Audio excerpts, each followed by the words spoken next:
Los Angeles, AP.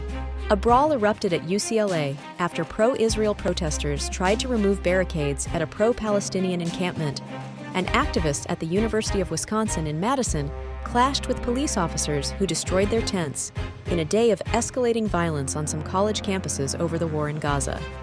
The chaotic scenes unfolded Wednesday after police burst into a building occupied by anti-war protesters at Columbia University on Tuesday night, breaking up a demonstration that had paralyzed the school. After a couple of hours of scuffles between dueling demonstrators at the University of California, Los Angeles, police wearing helmets and face shields separated the groups and restored calm.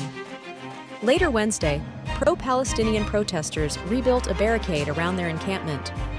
There were no counter-protesters in sight, and law enforcement officers were deployed throughout the campus.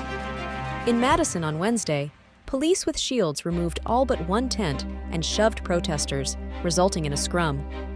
4 officers were injured, including a state trooper who was hit in the head with a skateboard, according to University of Wisconsin police spokesperson Mark Levicott. Within hours, protesters had erected more tents at the UW campus.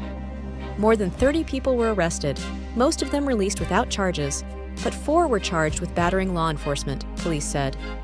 Tent encampments of protesters calling on universities to stop doing business with Israel or companies that support the war in Gaza have spread across campuses nationwide in a student movement unlike any other this century. The ensuing police crackdowns echoed actions decades ago against a much larger protest movement protesting the Vietnam War. This is all playing out in an election year in the U.S., raising questions about whether young voters, who are critical for Democrats, will back President Joe Biden's re-election effort, given his staunch support of Israel. What to know about student protests? What's happening? Student protests over the Israel-Hamas war have popped up at many college campuses following the arrest of demonstrators in April at Columbia University,